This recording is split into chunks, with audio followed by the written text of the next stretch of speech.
Hi, everyone. Welcome to Lecture 6. So we're switching gears. We're going to talk a little bit about power analysis, followed by an introduction to measurement. We'll get more into measurement as we go forward, but this will be a little bit of an introduction. For reading, you have chapters 6 and 7, which do cover measurement ideas. And please stay tuned for a reading on measurement theory. That'll be coming your way next time. Okay. So let's start off by talking about power analysis. And you can see that I'm using some slides prepared by someone else. You can see the name here. And I actually like the set of slides because I think it guides you through how power analysis tends to work in sort of a nice comprehensive way. So hopefully you'll enjoy them. Okay. So we're going to work through an actual problem to some extent. At least we'll talk through the notion of a problem. And it'll be completely fictional, academic performance of Facebook users, with the assumption being people who don't use it perform better. Okay, so of course, you know that assumption to be the alternative hypothesis, that people who use less Facebook or don't use it or what have you, have higher GPAs than those who do.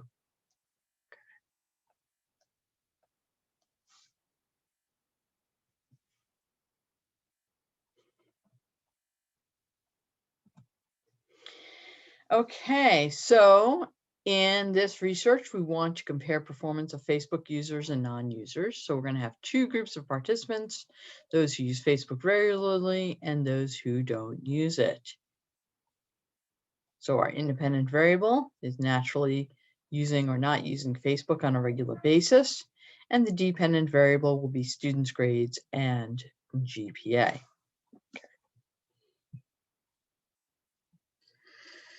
All right, so for this problem set, or for this example, I should say, we're going to explore the size of the sample. Okay, so in order to do that, let's get a little bit into power analysis. Okay, so you can do what's known as an a priori power analysis or a post hoc power analysis. And basically what it simply means is before the fact and after the fact, okay? So the a priori power analysis will let you produce a sample size, what sample size you might need for the study you're about to run, given all the other parameters. Whereas a post hoc power analysis is when you already have collected your sample, you already know your sample size, and you're trying to figure out what the power is given all the other parameters.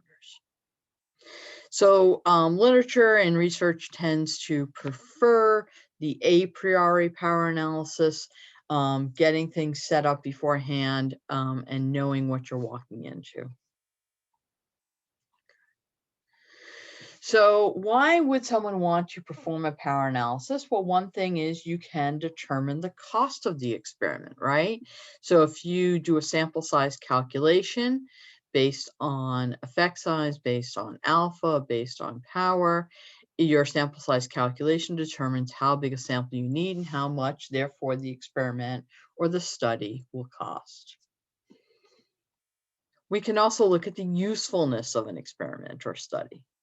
The power of a test determines if the test is useful and worthwhile to do, or if the analysis was done afterwards to see if the results of an experiment can be trusted.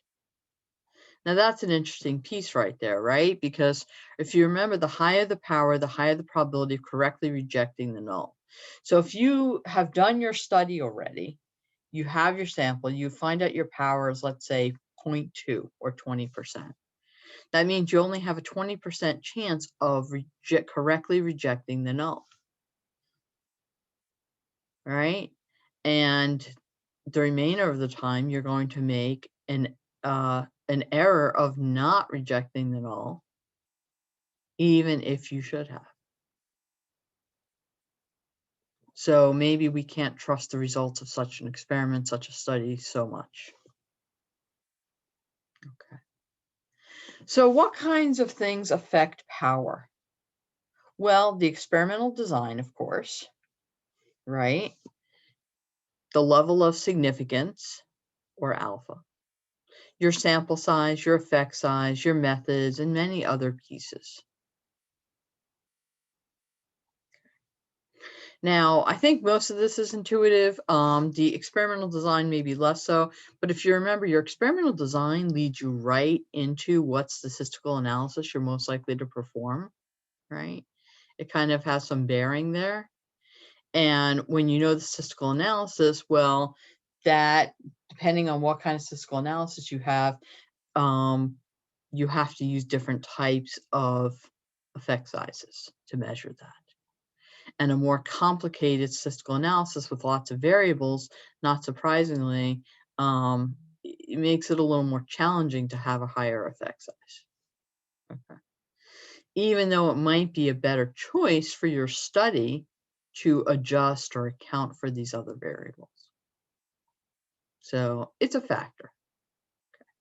However, what we're going to focus on are the parameters for power analysis. Okay.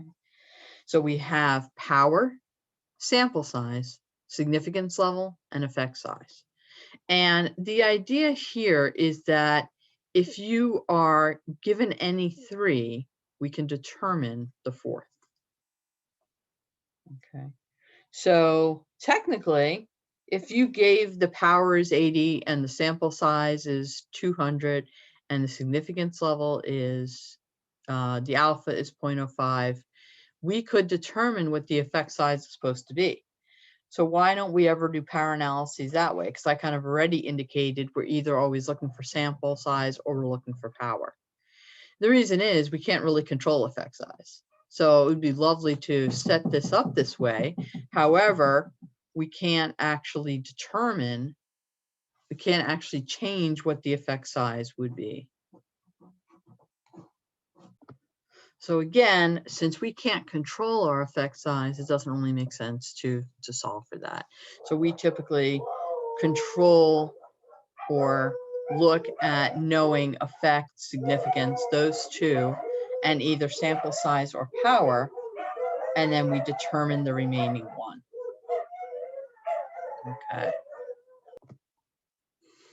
All right. So let's move forward. And let's look a little bit at effect size. So I know we've looked at this before, but let's just kind of do a quick reminder of what effect size is. And it's the amount that two populations do not overlap. So you can see right here, this distance would be the effect size. Okay. So to increase the effect size, to increase the amount of non-overlap, we can increase the size of the effect by having larger mean differences. And that's the most intuitive way to increase our effect size.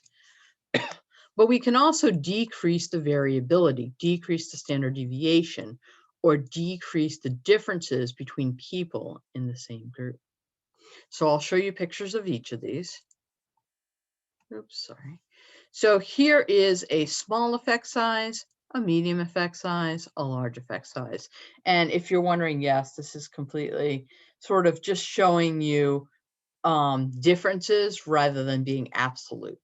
Okay, so in other words, yeah, this is an idea of a medium effect size. I wouldn't specifically call it, this is the measure of a medium effect size. Okay, or you can look here and you will see effect size, difference between 40 and 50 versus the difference between 30 and 50. And so not surprisingly, this one has more non-overlap. This one on the right has a larger effect size. Okay. Now, let's talk about that standard deviation piece, right? We said we can also decrease the standard deviation within our group. So let's look at that. Now, in this example, we have 35 to 50, And in this example on the right, we have 35 to 50 in terms of looking at differences between means. However, the one on the right seems to have a greater amount of non-overlap. So the one on the right has a larger effect size. Why? Because it's got a smaller standard deviation, right? You can see these are a lot thinner on the right than on the left. Okay. Okay, so how do we choose the effect size? And this is always the, I'd say, the most challenging part of a power analysis. So literature review, you can analyze information from papers with similar research to get robust estimates of effect size. And that's always usually kind of a top recommendation, unless, of course, you're very fortunate and have a pilot study. And then that can allow you to get a rough estimate of effect size. The only con of this is that you're working with small samples. There's, so that can always be a little bit less reliable, and there's additional cost of running a pilot study. And then you can use Cohen's recommendations. It's the last resort. It's not too reliable, but if you have to, you can look at 0.2 being small, 0.5 being medium, and 0.8 being large. For example, for a Cohen's D, which is usually giving you an idea of a difference between means. Okay, giving you some measure of that difference between means, but taking into account your variance as well, or variability, I should say.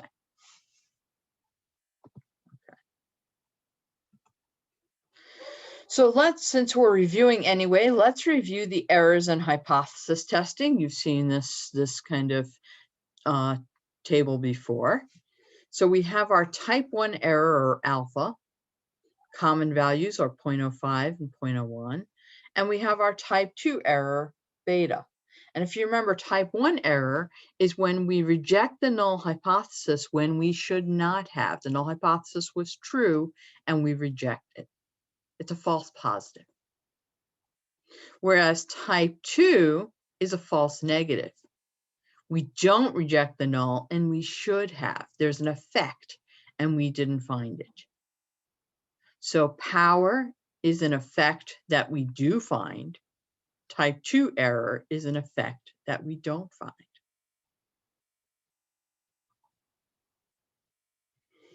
Okay. So that should give you a sense, or a little bit, hopefully, of a reminder between type 1 and type 2 error, and how that relates, in particular, how type 2 error relates to power.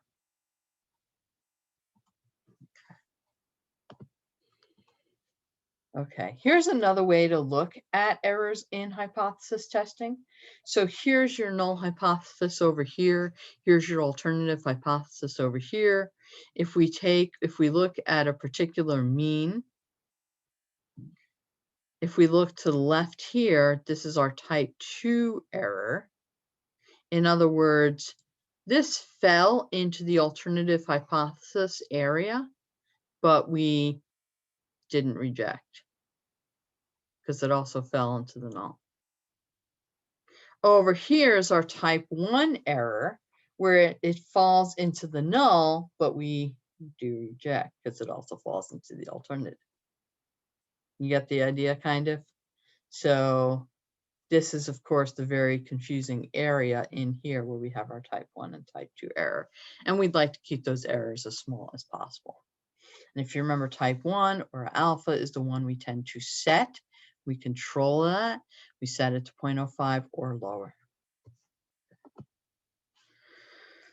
Okay, so why would we choose a particular power level? And reasonable choices tend to, I would say, if you can get to 0.8, you are really golden. I mean, that is considered the standard cutoff. But sometimes people even want to go higher. So why 0.8? It is the most common. It's recommended by Cohen as an appropriate default. And it's good for studies that are important, but maybe not life and death decisions. Why would you want 0.9 or even 0.95? It is used for critical studies that may have life and death decisions. And of course, it requires larger samples. So if you remember the difference, 0.8, 80% chance of correctly rejecting the null, 90% chance of correctly rejecting the null. Okay. And here is a really nice depiction of power versus effect size. Okay, and this is a simple difference between two independent means, or the independent samples t-test, right?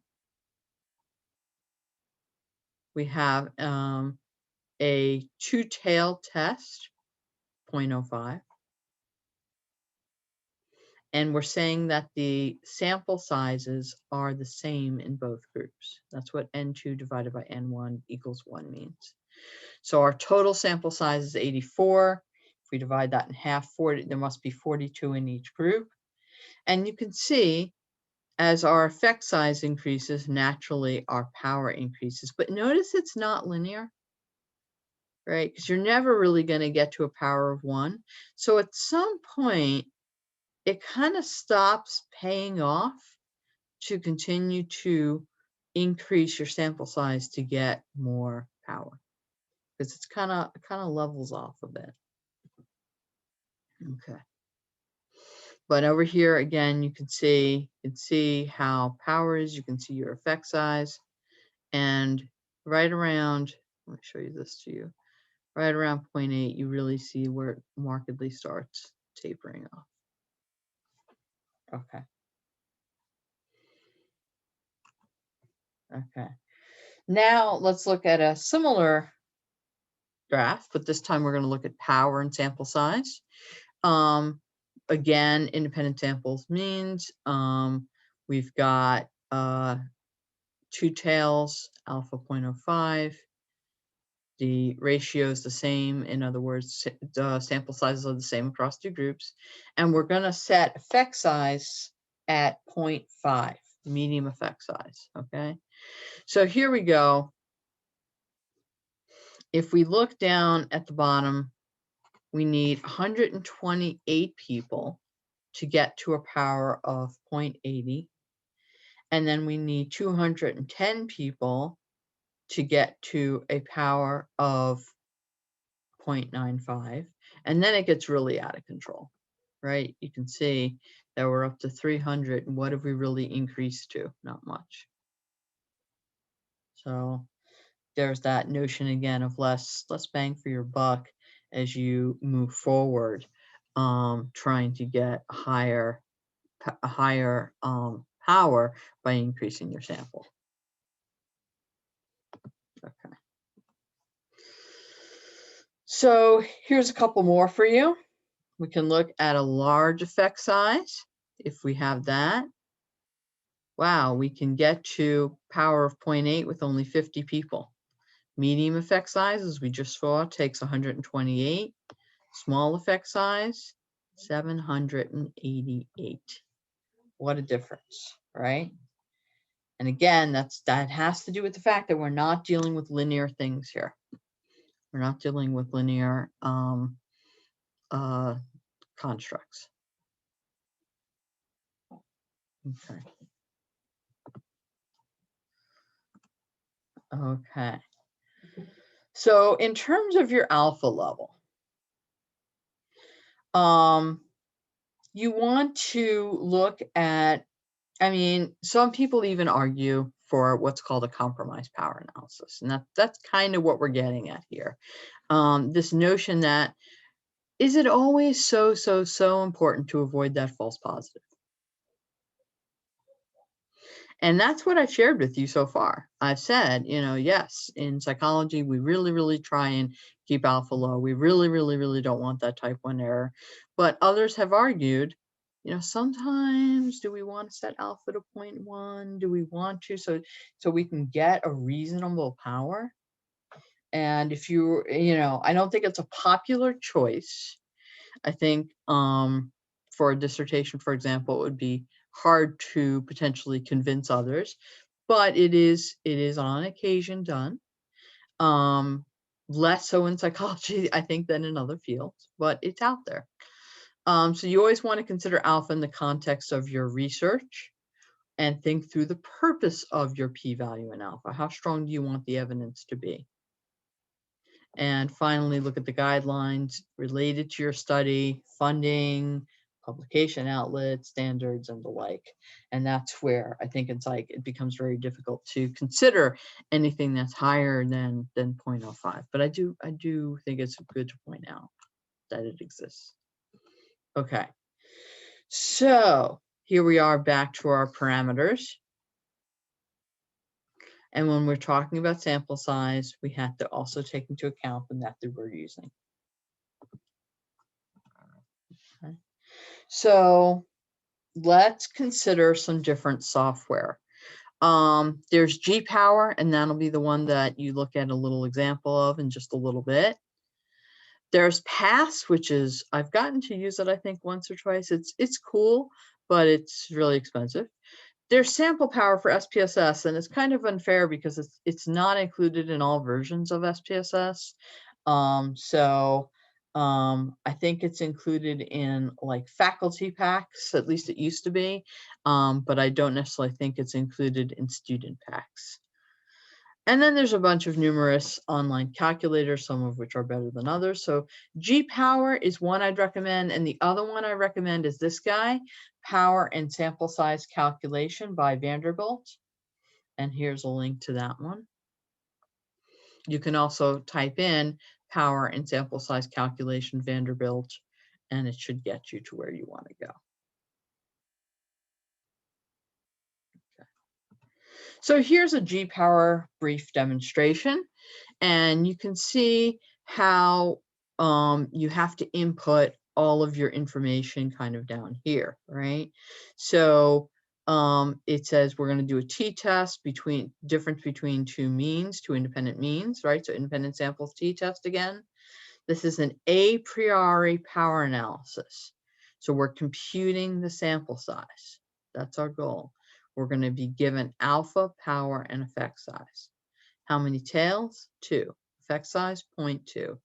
Alpha, 0.05. Power, 0.8. What is the sample size ratio? Equal.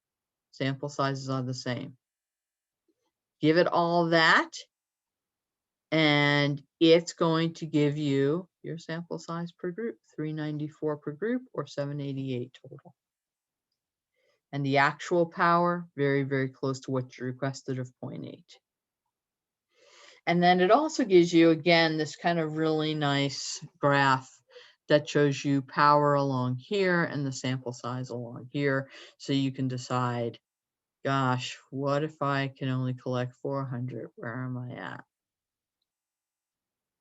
Okay. So, that's a story. And you can kind of see that it really, if you can choose an area of study with a large effect size, your life is just so much easier because you really need those large sample sizes once you get into really small effect sizes. Okay. So a priori power analysis, important. Do it if you can. I know that sometimes, you have the data, you're given data by secondary data analysis for all kind of reasons, and then you do a post hoc power analysis, and you have to make the best that you can of it. So again, power analysis helps to estimate both the cost of a study and the trustworthiness of a study. If you want to increase your power and decrease and your significance level, it requires the growth of sample sizes. So bigger the power you want, the bigger the sample size you need. Okay. And different methods have different procedures of sample size calculation. So let me just go back one step here. I just want to show you something. Remember, we had to set our test right here. So different tests are going to yield different types of setups. Okay, we found the D here, an effect size of D. Had we been doing a regression or ANOVA, that would look slightly different. Okay. And then we'll talk about questions in class together. And here are some interesting references regarding sample size and power and G power and those sort of things. So that's pretty much what I wanted to talk to you about with respect to power analysis. We're going to switch gears in just a moment and talk about measurement basics. Okay, so we're back. So let's talk a little bit about measurement basics. So research topics are often abstract, and you need to translate these into some measurable constructs. So this what we're talking about here is probably sounds familiar to you, is a bit of operationalization, right? So what we need to do is take something like anxiety or depressed mood and somehow translate that into something we actually can measure, but with the understanding that no measurement is perfect. Right? We're probably not going to be able to get it exactly, but we're going to do the best we can so that we can actually study it. Okay. So this is a little bit of a reminder back to our levels of measurement. As you can see here, we have a nominal or categorical level of measurement, party affiliation, which can be, in this particular example, Republican, Independent, or Democrat. And that's where we would be right here with nominal, where attributes are only named. In terms of a hierarchy, yes, you can think of it in terms of a hierarchy. It's fine, but I think that there are places for all of these levels of measurement. So it's an okay way to think about it. With ordinal, the attributes can be ordered. Remember, first, second, third, but we don't know the distance between first and second or second and third. I mean, is one larger than the other? We just don't know. With interval, the distance is meaningful, right? And so in our field, we tend to think about rating scales as interval, and temperature is definitely interval. Temperature on a Fahrenheit or Celsius scale is interval. Remember, we talked about the notion that other folks would argue that rating scales might actually be ordinal, that we really don't know if the differences are the same. So that's a bit of a debate. And then finally, ratio where an absolute zero exists. Things like height, weight, heart rate, right? Time, heart rates, but height, weight, time are good, solid examples. Two key concepts when we're talking about quality of measurement: reliability and validity. So this is probably really some old stuff, maybe recalling some memories. Okay, when we're talking about reliability, we can talk about this notion of a true score theory. So the true score theory has to do with the fact that there is a belief that there is an exact true score for measuring any particular construct. And there's also error. And the true score plus the error makes up what we actually get as our measurement. Okay. Now the measurement error can be just random, or it can be systematic. And systematic error tends to go along with biases, those sort of things that we've talked about in the past. Right? We might have researcher bias, we might have measurement bias. There's all kinds of places where that can enter into it. So we want to pay attention to that. Okay. So how do we reduce measurement error? Well, pilot testing instruments is always a good idea. If you're going to use observers as data collectors, you want to make sure they're trained. Always, always, always double check your data. And you can actually use certain statistical procedures to adjust for measurement error. One possibility is triangulating or combining multiple measurements. Okay, so if you come at it from different angles, maybe between all these items, we actually get something that's meaningful. Okay. So what does reliable mean? Well, it's repeatable, it's consistent. The proportion of truth in your observation. It's determined using a group of individuals, not a single observation. We consider the variance, we consider the standard deviation, which, as you guys know, is really the same thing. And the higher the correlation, the more reliable the measure. So let's look at some types of reliability to really understand that.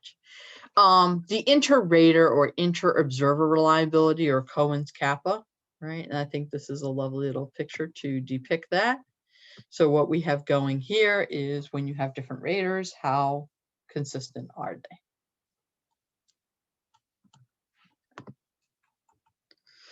We can do test retest, right? Doing the same measure on different occasions and see if you get similar results. Remember, not all kinds of reliability work for the same situation.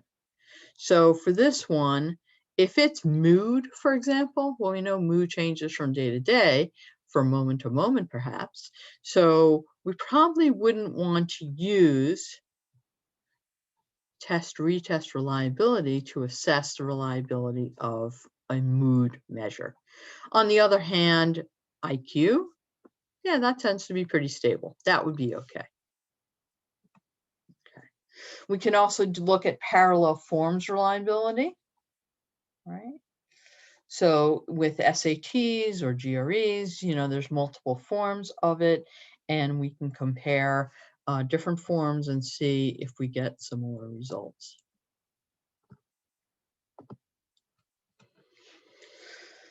We can also look at internal consistency.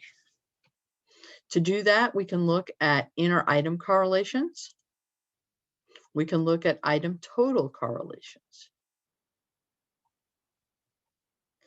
We can look at the split half reliability, which is basically taking a measure, dividing it randomly in half and comparing the two halves, seeing if they're related, if they're correlated. And Cronbach's alpha, which is kind of all split half reliabilities combined together. That's not exactly how the math works, but that's a pretty good idea of how it works. Okay. So now let's turn our attention to validity. Let's talk a little bit about construct validity.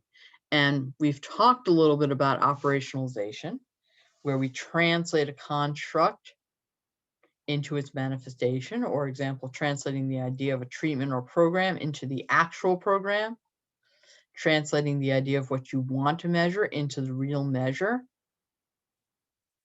Okay. All right. So when we talk about validity, we can talk about different types. The translation validity, what we were just talking about, how you translate something into a reality. And so there we can look at face validity. Does it seem to be valid on the face of it? Just looking at it. I'm trying to assess depression, and all these questions ask about motorcycle preferences. Not much face validity.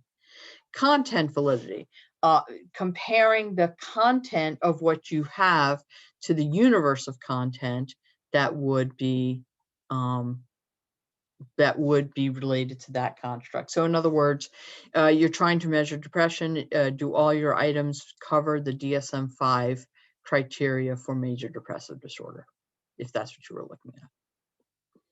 And then we have a criterion-related validity and those types. Now we're going to compare to something else, compare to a criterion. So predictive validity, does the GRE predict performance in grad school? Concurrent validity,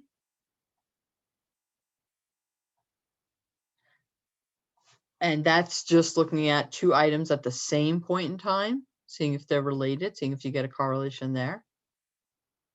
Convergent validity, that's when you are comparing an item to one of a similar nature.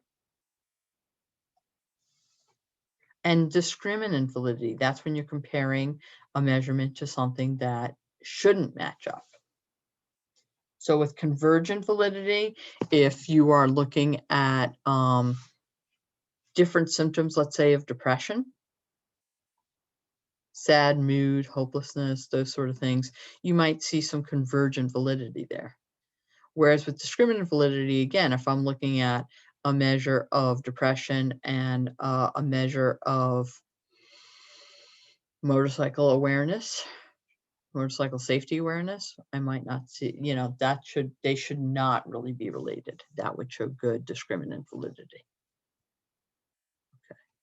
So here's a nice example of this. We have self-esteem and IQ, and this shows how both convergent and discriminant validity are high, right? Because if we look at the self-esteem items, they're nice and highly correlated. If we look at the IQ items, they're nice and highly correlated. But when we compare self-esteem to IQ, which they should not be related, they're not really low correlations. And same over here, right? These are just parallels of each other.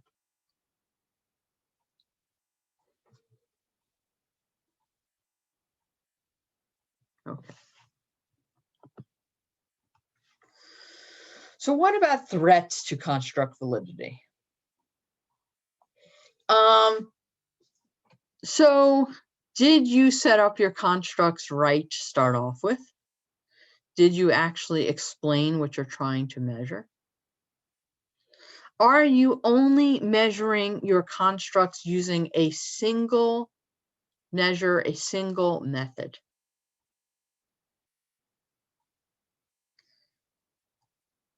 Is there an interaction of different treatments or of testing and treatment? Right? So if you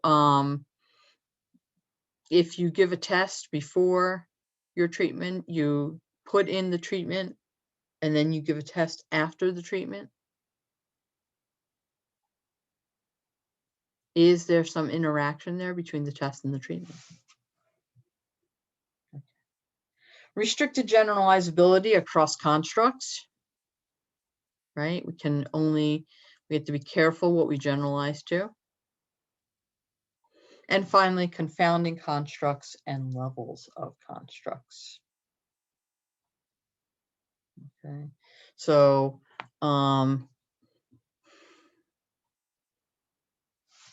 in other words, does the makeup of the construct, is that really the same as the actual construct? And it may not be.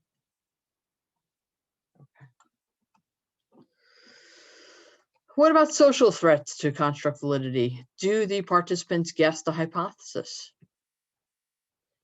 Is there some issue of participants a little bit concerned about being evaluated? And what about researcher expectations? Can that influence? And we know it can influence our construct validity. Okay. So let's now just look at this slide real quick, integrating reliability and validity. Here we have reliable. All the dots are kind of in the same place, but not valid, not hitting the target. This one is neither reliable nor valid, right? It's just kind of all over the place and no meaning to that. This is both reliable and valid. You're getting consistent results and they're all pretty close to the target. Now you notice I skipped the second one, right? Valid, not reliable. I have a hard time thinking of an example of this, but I guess it could be something where it's a construct that is very swiftly changing. So you're hitting it, you're hitting your construct, but you're not able to be consistent with it because it's so rapidly changing. Okay. this one's okay for me. It's only okay. I tend to think that you really tend to need reliability to get to validity, but I suppose, you could have this kind of crazy example where that applies. Okay. So, okay, so with that said, that's all I have for you for this time. Stay tuned for more on measurement and look forward to talking to you then.